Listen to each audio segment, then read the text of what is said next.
Hello and welcome to the Hertfordshire Festival of Music. I'm James Francis Brown, the Artistic Director of the festival, and I'm going to be introducing you to some of the very special artists who will be performing for us this year. ZRI are coming to town. To be precise, they're coming to the McMullen Courtyard in Hertford on Friday the 9th of June with their rich, bizarre and probing representation of the forces that lie behind the classic masterpieces that we know and love. I probed Jon Banks, the multifaceted musician and accordionist extraordinaire, about how the music of the past is closer to the music of today than we may imagine. Well, John, here we are. Here we are Great indeed. to see you in your house. No, thank you so abode. much for coming around. It's a real pleasure. We're just very near to where the beating heart of the festival is.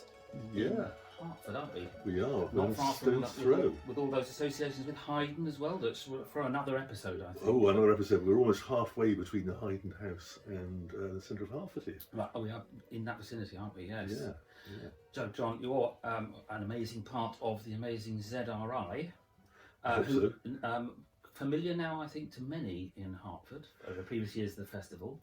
But for those who don't know, haven't come across you yet, what is it all about? What's the thing? ZRI, where do I start? Yeah.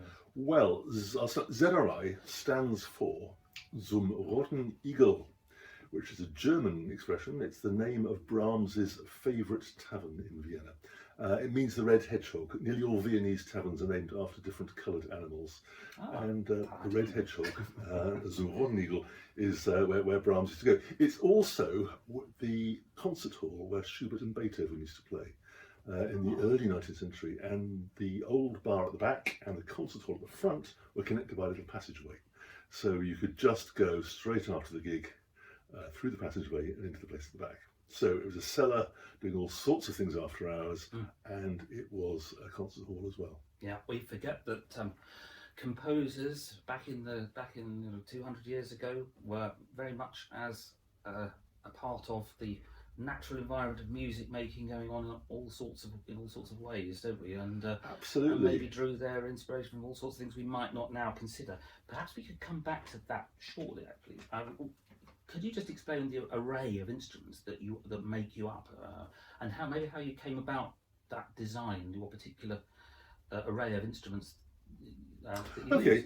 Yes. Well, the first piece we ever did, the reason we formed, was to do a performance of the Brahms Clarinet Quintet, the B minor Clarinet Quintet, which is a very well-known piece. And this was, surprisingly enough, Ben's idea. He's the clarinetist. He knew it. He played it. And he always felt slightly frustrated with the idea that it had a string quartet. It felt like us and them. And he loved the idea of doing it with a sort of more mixed ensemble in which the clarinet could kind of blend with the ensemble, and there'd be different voices as well as just the accompaniment and the main tune, the main soloist. The whole point of doing it with these different instruments, with our new instruments, was to try and get at the sound world that Brahms would have been surrounded by. When we hear the Brahms Clarinet Quintet now, we hear it in the context of other classical music. We're not surrounded by Hungarian bands playing in every bar all the way around Vienna as he was. So this was part of the soundtrack to it's in his head all the time, and he's imagining it. And when he wrote the Clarinet Quintet, it was a new piece of music, and people would hear it as a brand new piece of music, and any nuance of what was going on in Vienna that was kind of sucked into it, people would hear. We slightly lost that context. Yes. So we wanted to try and bring that context back into it and make it sound like it did when it was brand new. So do you start with this, in your sense of programming, do you start with a piece, let's say a piece by Brahms or Schubert, whatever, and you say, this is a piece we feel has this vibe, this sense that it's come from maybe a little crossover of cultural elements in that particular corner at that particular time? And then you think, how can is it like reverse engineering in some way? You're maybe taking the piece apart and thinking, How did these ideas drift through the consciousness of the composer and trying to get back to that state? Is that Yes, right? reverse engineering it's quite a nice way of looking at it. I mean, it tends to be me who does a lot of that sort of tinkering with the original scores, and I always feel it's a bit like being a mechanic and having somebody bring a Rolls Royce into the garage. I haven't seen one of these in years. Well, no, just the joy of getting the joy of going to the bonnet. This fantastic thing. The first piece we did was the Brahms Clarinet Quintet, and I remember being a properly well brought up musician, when Ben the clarinetist said, let's do this, and we're going to put some more stuff in it, and we're going to mech around with it. My thought was, we can't possibly do that to the Brahms Clarinet Quintet. Think of the architecture. Yes, always. And as usual, I was proved completely wrong. And once we got on board with the project, I really enjoyed it. So the way we approached it, Ben had decided to do the quintet partly because of the clarinet versus string quartet thing. Yeah. And it was also because the piece has always been associated with Hungarian gypsy music. Yes. People have pointed out the Hungarianisms in it, and it felt like the kind of piece where all those sounds in his head were making their way into the music. Yes. So we started off with the intention of expanding the quintet, not sort of deleting any of it, but actually expanding it, so to make a whole programme of it. And so we actually play, I think, pretty much every note of the Brahms Quintet. Just in a different order. Is that right? Was it well, it's well, not more or quite. less No, in no, the- not quite in the Morecambe and Wise sense. Right. It's but with tendrils. things put in there. There's introductions. There's pieces around it. Occasionally, we'll go into another piece in the middle of the Brahms, and it'll come out of the other piece again. So we get these changes in and out of texture from. It's very exciting to hear that. And I think, as you've identified, it doesn't do any harm to the architecture because that's always there. That's going to exist. Yeah. You will hear those things and then come back, and when you have the piece as Brahms finally decided the proportions of it might be, there's that extra hinterland, isn't there? Yeah, I think so. And I should stress that we do this not because we're dissatisfied with the Brahms in any way. No, we absolutely love it, and we love all the pieces we've done. It's actually because we want to kind of make them live. I mean, sometimes we compare it to like putting on a play. If you do a Shakespeare play, it's very rare for somebody to do it with the exact kind of cast that the play had in Shakespeare's time. Yes. You tend to do it with different costumes, different things, different interpretations, very widely. All sorts of things. So the essence is revealed. So the essence is revealed, but you bring it up to date in various ways. You put it on the stage and you actually perform it. You put it somewhere where a modern audience can actually get at it. Yes. And so that's what we like to do with this. But there's also, it's a very sensual thing as well, if I can use that word. Yeah. I mean, the instruments you're using, so we've got the clarinet, you play the accordion. I mean, the accordion, there's nothing more sensual than the accordion. I think we can all agree on that. I can see you've got your hands all over it all the time. And that, lots of buttons to press. Exactly, yes. And of course, the isn't an elephant in the room? It's not an elephant in the room, is it? But it's this. It's a sanduri. Sanduri, yes. Which is sort of like, we talk about Hungarian things. Yes. The cimbalom and... it's very much like the cimbalom. So just to be clear, the sanduri is very much like the cimbalom, but except it's better.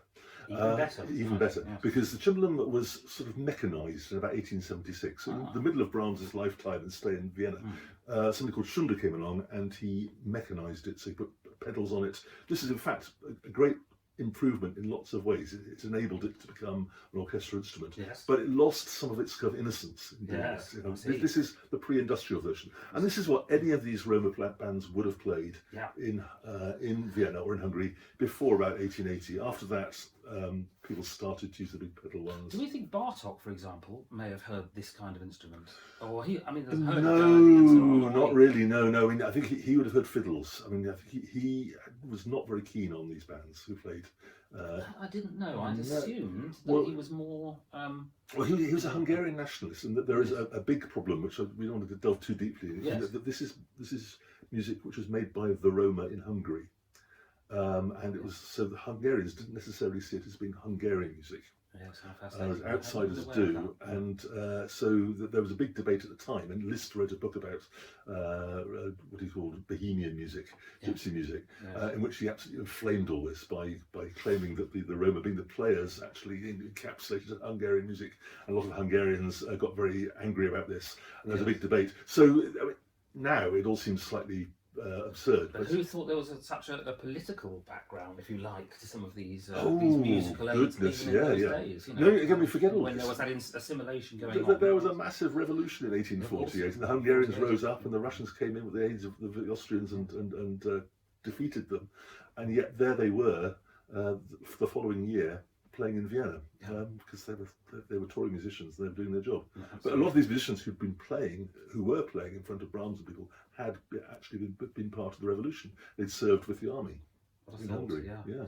Now, people might like to hear, could you create some sort of bloom of sound? A bloom of sound. I'm going to just even if it's an augmented triad. An augmented triad. I will just go. Just here.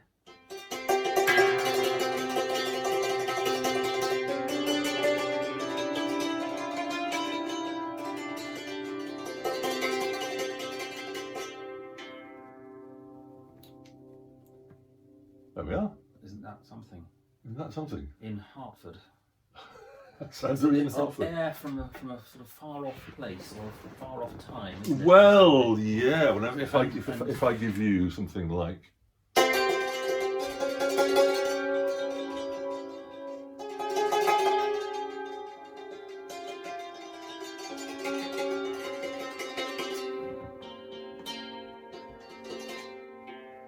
Seems further off. Beautiful. And I imagine that was that a mode that you were using, particular ancient mode? It's a Middle Eastern. I mean, Middle Eastern Egyptian mode.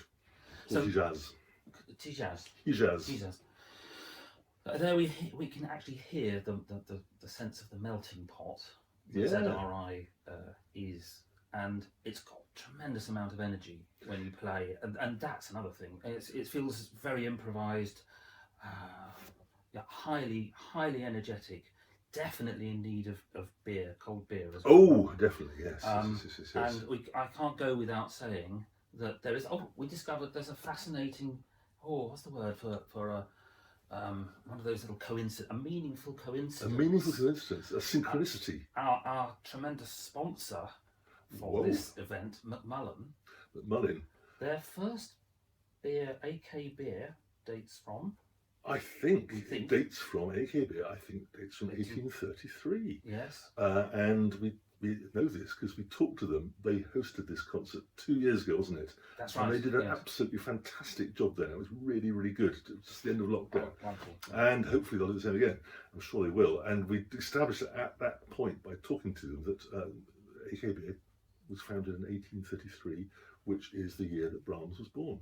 Yeah, I think that is a meaningful coincidence. It is indeed. Also, Brahms's favourite wine that he drank in Zumrognigel was called Tokay, and they are brewing AK beer. I mean, coincidence? I don't think so. Yes. I think there is a hidden connection.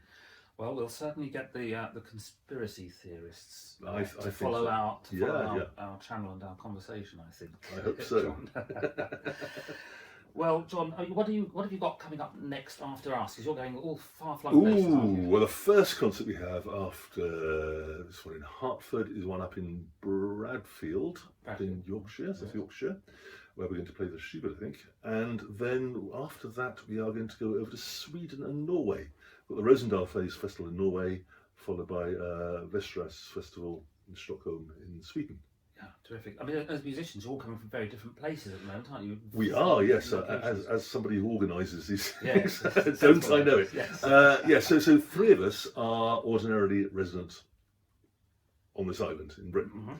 Mm-hmm. However, one of us has left this island. Matt, the cellist, is now living in the south of France, where he's playing the cello and doing all sorts of things and doing really well. And a wonderful Sanduri player, who plays it much better than I just did, she's from Cyprus, but she is currently living in Barcelona.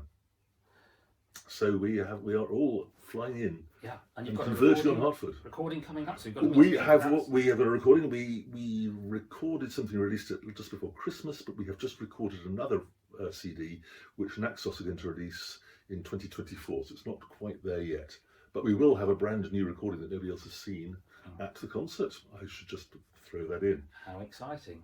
Yeah. That's Yeah. wonderful. Well, we're going to be very lucky then to catch you on this whirlwind tour at the moment, aren't we? Well, it's just Catch you while you can. the great thing about an open air venue like McMullen's, it's Oh. room for the helicopter to land, isn't there? Yeah, there is So indeed. just Let's make step that into it work. and Yes. just jet off. Yeah. Yeah. Well, John, it's been really great to talk. Can't wait to hear you, see you all again on Friday, a week today. That'll be Yeah, really looking forward to it. Yeah. Thank you, John. Thank you.